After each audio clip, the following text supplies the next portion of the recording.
All right, guys, thanks for tuning in to One Objective. Guys, we have got a great show lined up for you. We got Bryan new on. Bryan just won the Bassmaster Open Series down in Kissimmee, Florida.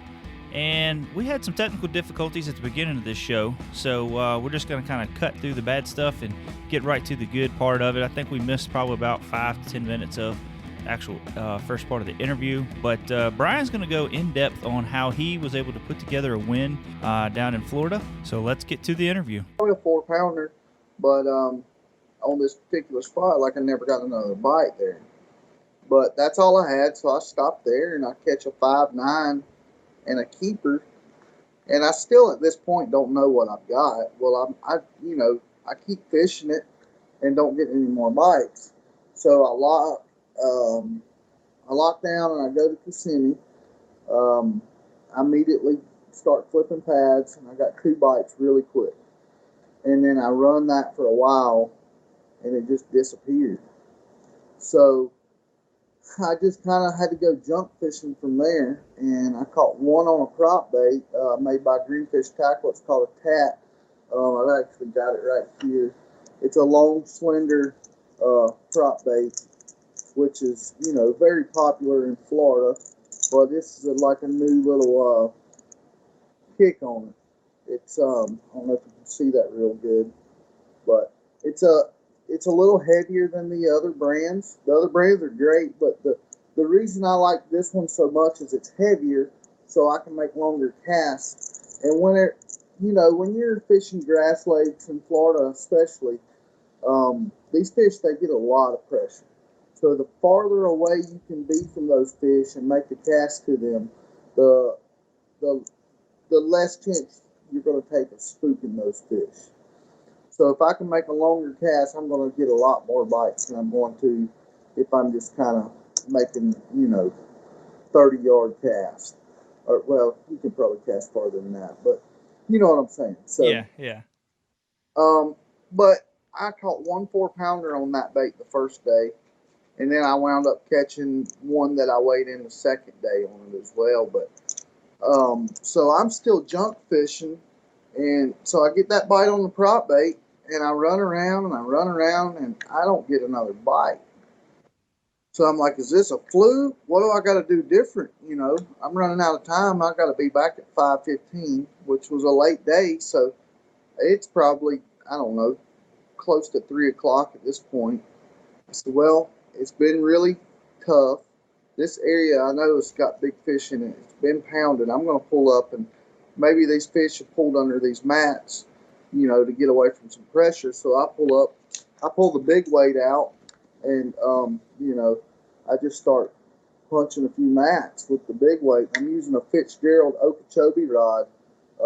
It's a 7.6 heavy, and I use that rod for a lot of things, Mm-hmm. but for flipping a big weight, a big jig, man, they call it the Okeechobee rod for a reason. It's a bad dude. But I caught a keeper, so that gave me number 4, and then I caught another 4+ pounder and got a limit. So I run out of time. I make my way back to the lock, and I've got 45 minutes to fish.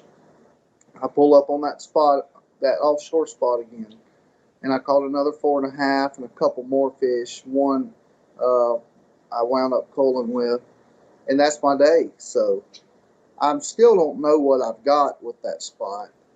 And so the next morning, there again, just because I knew how tough it was to get bit, and I didn't have no one spot anywhere else. It was just junk fishing everywhere. So I pull up there. Me and my co-angler both immediately start catching them dang near every cast, and that lasted about 2 hours. And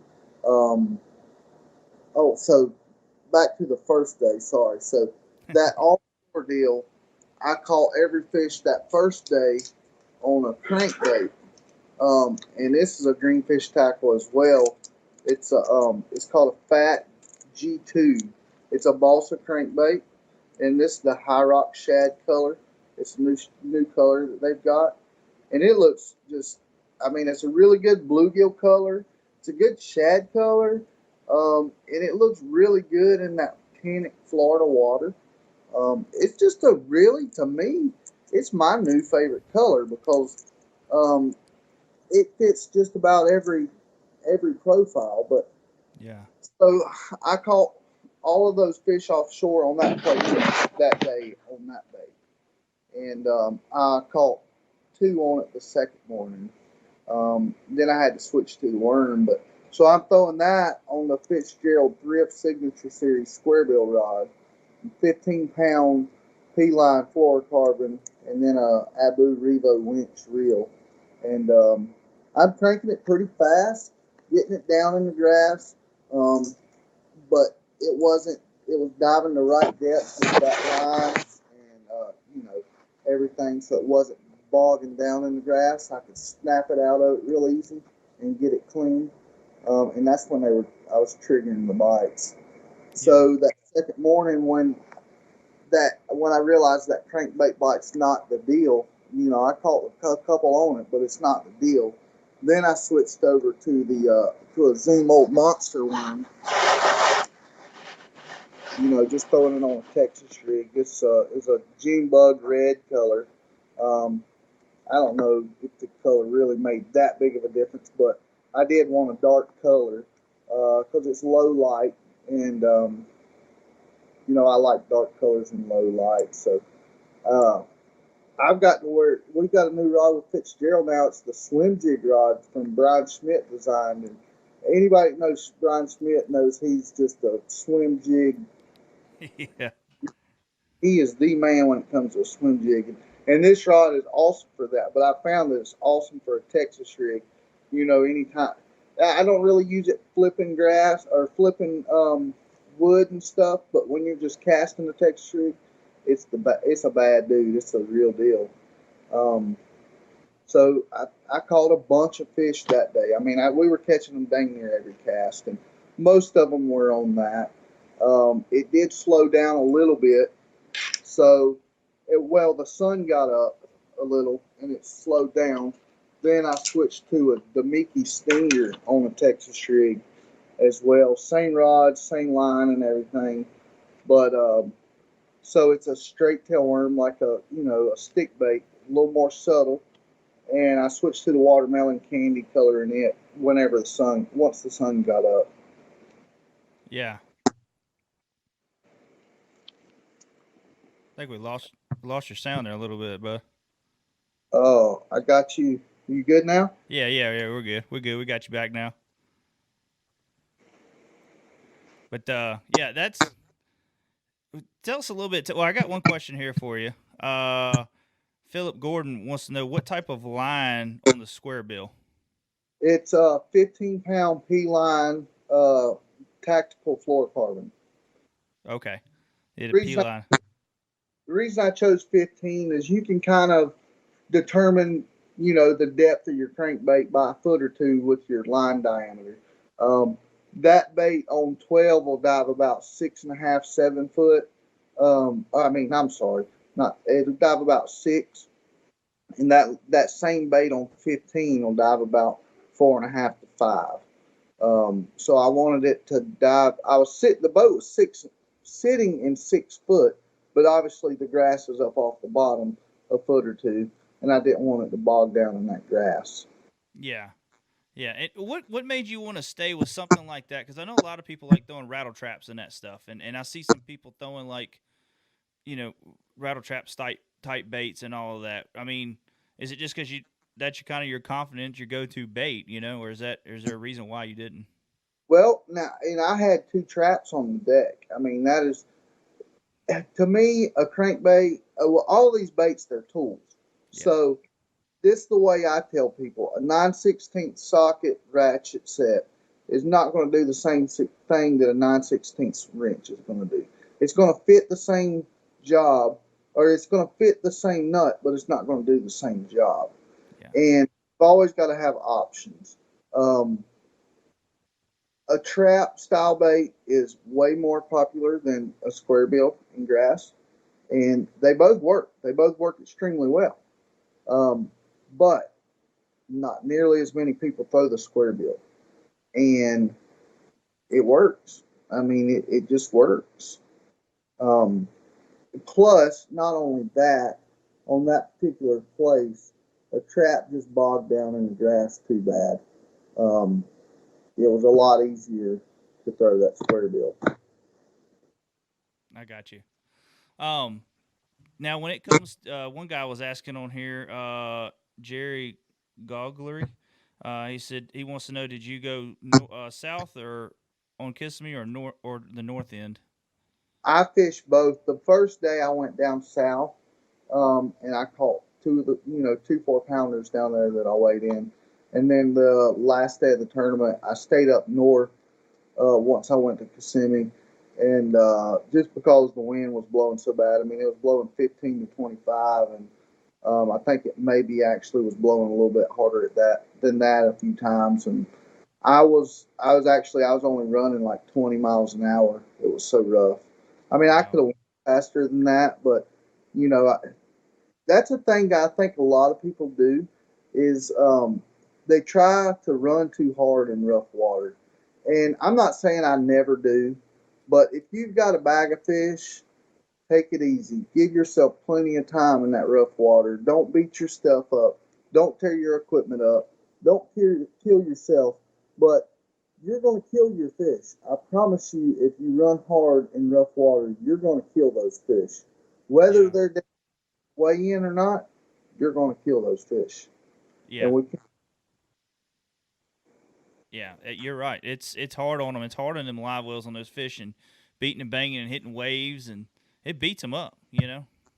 does absolutely. Now let's kind of talk about Florida. Now I know you fished North Carolina and you're from North Carolina area, but kind of talk about coming down there to Florida. I mean, how much research did you do going down there, and then how do you determine where you want to fish at, like picking a spot? Because it's so overwhelming with grass and all that stuff. So how do you determine what are you looking for and where to fish? Well, I always, well, one, a lot of, I really wish all the tournaments had an off day before the tournament, like the tour does, the FLW tour, whatever they call it now. That does so many things. I mean, one, it helps the lake. It gives the lake a break, and two, it gives your body a break, and it gives you a day to get everything done. That being said, for tournaments that I fish that does not have that, which is pretty much all of them now, um, I like about 4 days of practice, and then the day before the tournament, I never fish more than a couple hours. I take the day off. I may go fish a little bit, make just according to how good I've done or how bad I've done in practice, and then take the rest of the day to get my stuff ready because I'm very particular about my stuff, and I'm always prepared for every possible situation. And it takes a lot of time to do all of that.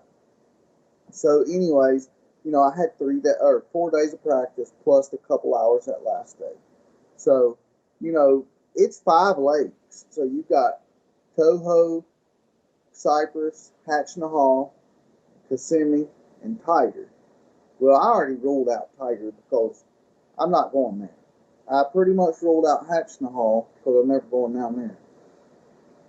So the Cypress, Kissimmee, and Toho are always the players. There's no secret there. Um, so you can do Cypress in half a day. You can look at all of Toho in a day. You can look at all of Kissimmee in a day and a half. So I just broke it down like that. Cypress, I seen real quick that it's going to be pretty much all offshore. I had a few places, and I really wanted to catch them in Cypress just because there was so much offshore grass there, and I never could find it. I had caught 4 fish in there, and they were all on 4 different casts, and or 4 different places. So I pretty much ruled that out.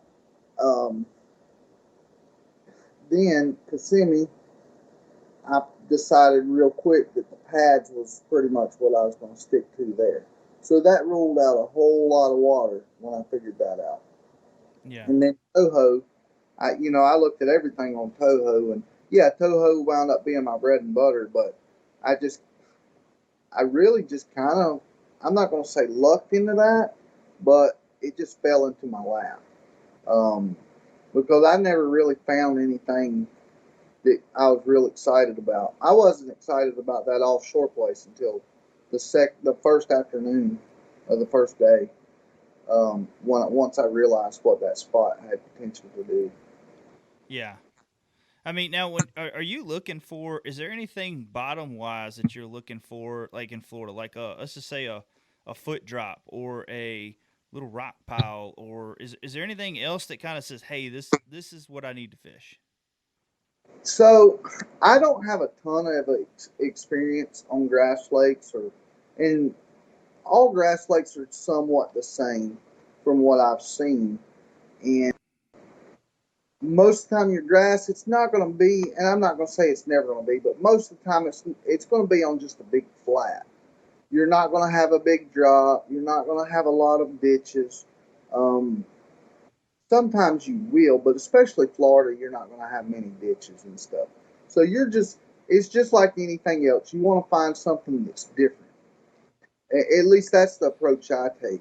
So you've got this great big flat and it's choked out with hydrilla, but maybe you want to find some that's not quite as tall or some that's a little bit more sparse or where it comes and makes a point or where it makes a bow or dip in.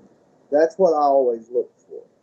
And I I did a lot of time looking, and I didn't see much stuff that I really liked the looks of.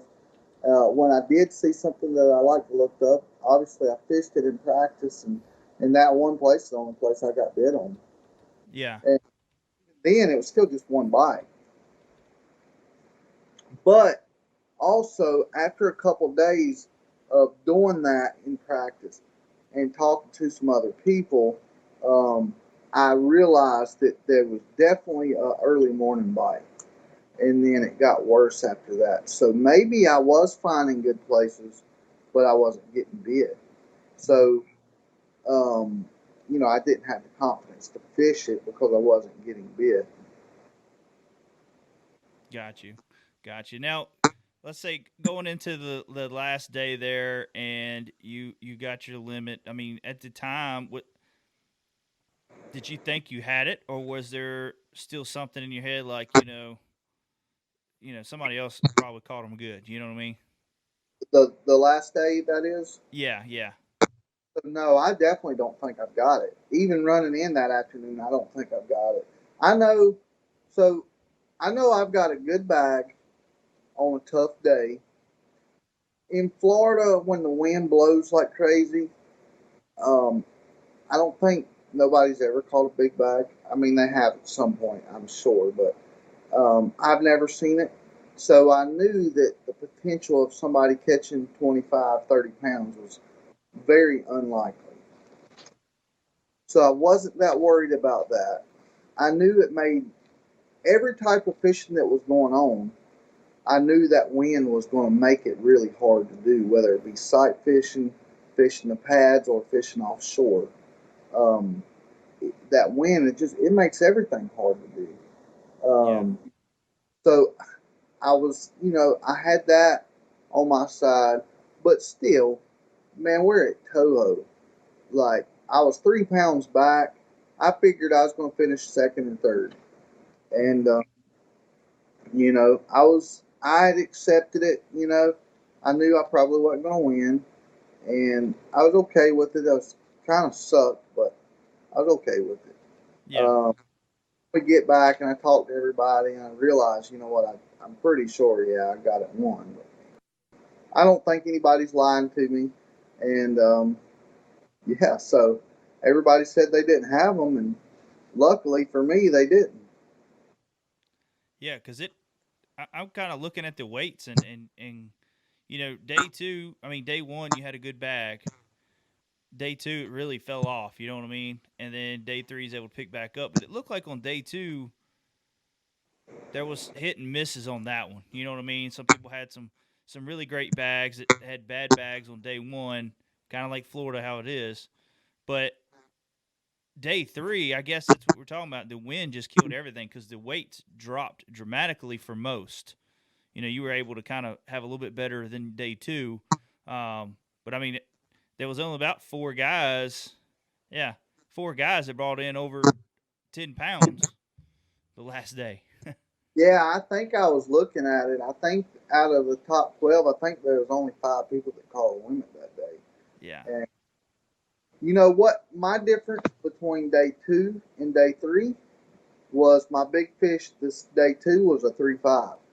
My big fish day 3 was a 6.1. That was Whew. really the only difference in the 2 days. Yeah, it's I was just looking at it. I was kind of going through after the event and was looking at everything, and I was like, man, that's a tough day in Florida. And I kind of figured it was either a front or a lot of wind. Most of the time, which it is wind with the front. Yeah, But yeah, that's it's pretty crazy to see how it just dropped off like that. For everybody. right. But let's talk a little bit about this. Was really, I'm looking at your records now. I don't see where you've really fished anything else as opens. Is this your first open that you fished? It is. It's the first bass event that I've ever fished. Wow, First, what's that? first of many. That's right. That's right. Now, I mean, you got, I went back and looked at your record for the FLW, and you got some events there that you fished, and it looks like you've done pretty well over there. Um, what kind of made you want to come over to uh, Bass? Really just there's a lot of changes. Everybody knows there's a lot of changes going on in the industry and with the circuits, and I don't know what tomorrow brings. And I just wanted options. It's not that I like these guys better than those guys. Um, it's hey, as far as I'm concerned, I want everybody to do great. I like everybody. I want to fish everywhere. Yeah, Wanted options. I mean, that's the bottom line. That's why I did it. yeah, yeah, and, And I and I mean, is a pretty. I think as of right now, it's the best decision I've ever made. oh, I'd have to say so. I mean, you went in and won your first one. Like it's, we've been in situations before where you wonder if something's right, and then something really good happens, and you're like, man, I made the right decision. Fishing, you get a lot of that. You're like, there's a lot of things that you feel are meant to be. You know, Yeah, and it's easy to get that in fishing, and sometimes when you go over and you're like, hopefully I made the right decision to come over and fish all these and spend the money and the time and all that, and then you win one. Now I'm probably gonna spend some time here. yeah, and it's a big investment. It really is. I mean, I did the math before I signed up, and I mean, it's like 10 grand to fish one division when you count all of your expenses, like Yeah, fees and everything. But that's so like for me, I'm taking off work 4 weeks, so I've got to factor in 4 weeks of salary loss. Um, and I think a lot of people don't think about that, but it's definitely a cost. I mean, that's money coming out of your pocket. yeah, yeah. It's definitely, you gotta, when you do all that and you look at it as a business side. You know what I mean? And you're taking vacation or you're taking this. Now, granted, some of when you take vacation, you still get paid, but it ain't like you could be when you're there working overtime or whatever's there. You know what I mean, work wise. So, Yeah. um, yeah, it's a lot of strain on the family, and then all that. Like I say, it's an investment. So, but are you looking at fishing any other any other regions, or just are you going to stay with just this region, or? So my original plans for the year was to fish the Eastern Opens, the South Coastas. I've got the BFL All American later in the year. I think it's like May, and then I was going to fish as many BFL and ABAs as I can. So after this win, um, I'm I'm not 100% sure yet, but I'm working on my schedule. I'm trying to fit in the Central Division of Opens as well, plus the Eufaula Costa. Yeah, So if I do all that, that'll be 8 Opens, or 4 plus 1 if I make the championship in the Coastas, and then the All American, and however many BFLs and ABAs that I fish. So it's a busy schedule. Um, you know, I've got to make everything work at home to be able to do that, and I'm going to try really hard to make it. To where my girlfriend can come to some more of the events than she gets to, because I definitely don't want to be away from her that much. Yeah. And you know, I'm going to try to make it happen. I can't swear that I'm going to, but we're going to try really hard. Oh yeah, most definitely. I mean, the whole in end result here, you want us to either qualify for the Elite Series or the FLW Tour Series or whatever they call that now. I can't remember what they call it now, but Yeah. And see, so I've qualified for that the last several years. I qualified for it this year, yeah, and I just I didn't feel that that's where I wanted to be at the moment. Not with what's not with the position that I'm in right now. yeah, understandable. It's a big commitment then because now that is your job. It's hard to have another career doing that, and most companies don't understand. Hey man, I'm going to be gone for this many months. Can you hold my position? And now I do have that on my side. So I work for a really good friend of mine. He's a tournament fisherman as well. He travels. He fishes BFLs. He fishes opens. He fishes coastas. He does. He gets it. And before I ever went to work for him, he knew that this was what I'm going to do. I'm not giving up on it. I'm going to do this, and he gets that. And I talked to him about it today as well. And um, he does me right, and in return, I do everything I can to do him right. But we just work together and we make it work out. Yeah, yeah, and that's when you got the opportunity like that. People. I see people kick back sometimes. Like, man, how do people even afford to do that? How do they got work? How do they even work? And they don't understand that. Like say in your situation, some people got a good situation with work and family, and it takes that situation. And it don't. People've got to realize that it don't happen overnight.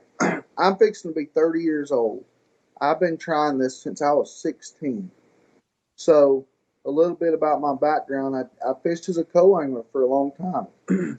I was fortunate enough to have a family friend sponsor me to get me started as a co-angler, and I uh, I made some money doing that. So I put that money away, and I keep doing it, and I'm still making money, and I keep doing it. And then I win the Forest Wood Cup, or well, first I won a tour event as a co-angler. That's 20 grand. That's a huge bonus. I've never seen that kind of money, you know. Um, then a year or so later, I win the cup as a co-angler. That's 50 grand. So now I'm, you know, got, uh, to me, I'm filthy rich, I'm high as I am. So um, the following year, I stepped up and I started fishing the coasters as a boater. I wasn't making a lot of money, but I wasn't losing money. Um, the next year, I started making a little bit of money. The next year, I made some good money. Well, then last year, I made a lot of money. Um, and then this year, I start out and I make a lot of money again. Um, so it didn't just happen Yep. overnight. It took me a long time getting here and being very smart. You gotta, and I'm not very smart, by the way, but I try to be smart with my money. I know how hard it is to make, and I know how easy it is to go. So, and plus, you got to pay taxes on all of it too. So that makes you cry at the same time. Uh, but no, I mean, just you got to put your head down and you've got to be smart with money because it is a business. hmm Um, you know, any successful business, there's risks you've got to take, and um, you've got to risk money to make money. But at the same time, you can take baby steps.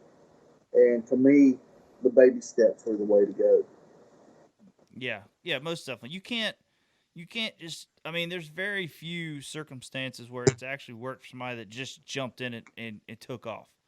But it always too is there was something behind it. It wasn't like they just picked a fishing rod up and jumped into a tournament and started doing good.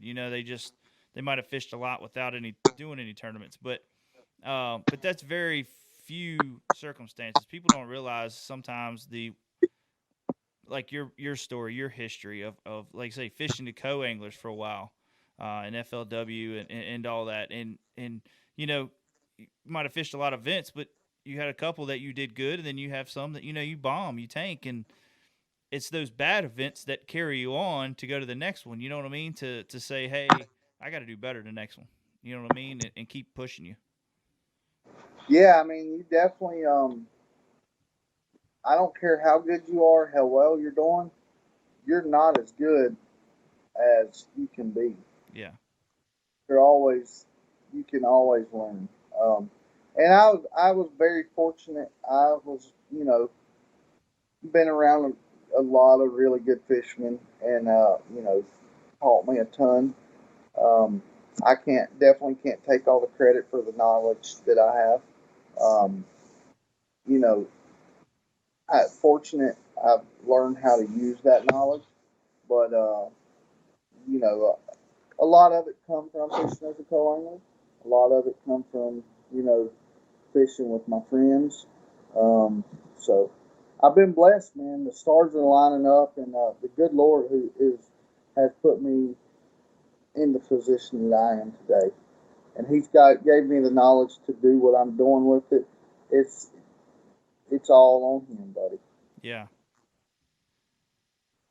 That's I know we were talking earlier when I was introducing the show and talking about um, kind of taking that risk. We're going into some other endeavors with our business and all that, and that was one thing I tell everybody I talk to about this business and how it's going is the Lord has kind of taken control of it, and if it's meant to be, He's going to make it happen. You know what I mean? There might be some ups and downs about it, but it's going to make it happen, and that's been kind of the center focus of everything that I've been doing here lately. And that's like you too, man. You keeping the Lord in it. Um, it it it it, it does it. If it's gonna happen, He's gonna make it happen. You know what I mean? Yeah, what I realized, and I was young and dumb, and I'm still somewhat young and kind of dumb, but I realized several years ago that when you start living for the Lord and not living for Brian, things go way smoother. Yeah. And you can still do your thing, you can still have fun, but at the end of the day, do you want do you want to win $100,000 so you can be rich, so to speak, or do you want to win $100,000 so you can be comfortable and set a good example for someone and do what you can to help other people? Mm-hmm. I'm I'm guilty of both. I mean, I want it so I can have it, but at the same time, I want it so I can try to try. I want to do good things with the blessings that I have. Absolutely. Absolutely. That's a good statement there. That's so we've talked about you know your endeavors for the coming up year, but now you're also qualified for the classic.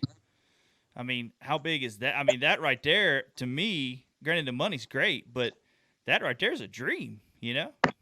Yeah, so I had kind of forgot about that before this event had started.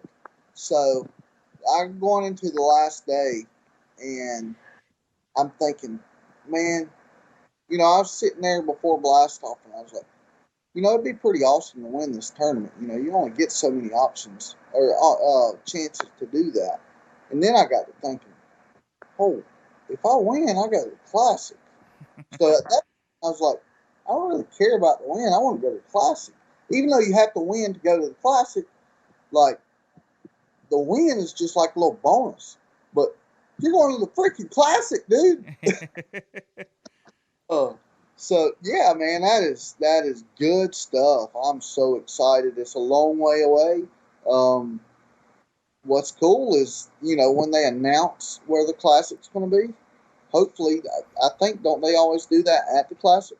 Yeah, I think that's how they do it. Or they'll wait. Sometimes they've waited, a couple weeks afterwards. But a lot of times it's at this classic, I do believe. So, um, yeah, Yeah. yeah, So classics. It hopefully, I really hope that they announce it at the classic because I'm going to know where it's at, and I know the classic's going to be, around that time, and I can go ahead and go check the place out if I've never been there and see kind of what goes on that time of year. It's kind of you don't. It's very rare that you get to practice for a tournament like that, yeah, that kind of way, so to speak. So, yeah, it's a year away, but lakes still fish the same way certain times of the year. You know, unless there's a big flood or something like that. Um, so I'm pretty. That's cool stuff right there, man. yeah, yeah. Most definitely. That's most definitely. And I'm hoping one day they're going to bring one of these classics back to like North Carolina or Virginia or something like that. We've traveled and covered quite a few of them the last couple of years, and from Houston to South Carolina, we're gonna go to Alabama. We went to Tennessee.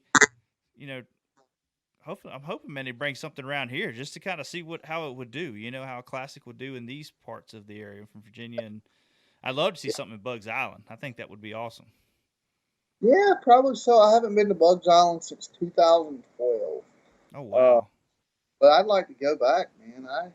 I did good back there back in the day. Granted that was as a co-angler, but that's how I kind of learned how to fish. Flipping bushes and stuff like that. That like brings back good memories. yeah, yeah. I love that lake in May. Um, May and June, July, Carolina rig and all that stuff. Yeah, But yeah. Well, man, I really appreciate you coming on tonight. I ain't gonna keep you too much longer. I know it's getting late, but like I say, I really appreciate you taking the time to come on. I know you're gonna be busy now because you got I seen where Ike's gonna have you on tomorrow. You're gonna be on Ike Live. yeah, Uh, busy schedule, man. But hey, I'm looking forward to it. It's a lot of work, but hey, that's life. That's a business. It's always busy. yeah, It's have. I just hope I can keep this roll of a rolling. yeah, yeah, most definitely. I mean, we would definitely be following you, and hopefully, like I say, hopefully we'll have you on the next after the next event. So keep it rolling, man. Great, man. I'm looking forward to the rest of the year. I hope, like I said, I hope I can keep this going, and I'm ready to go catch some more bass. That's what I'm talking about, man. Well, the dude, congratulations to you. And like I say, I think you're gonna have a great career in the fishing industry. I think hopefully everything lines up perfect, and you can either be on the elites or and all that here in the future. So, like I say, congratulations again, man, and looking forward to following you and seeing your career progress even more. Well, man, I sure appreciate it, and I appreciate you having me on. I really enjoyed it, and like you said, hopefully we can do it again soon. That's what I'm talking about, man. Well, you have a good one and have a great week, buddy.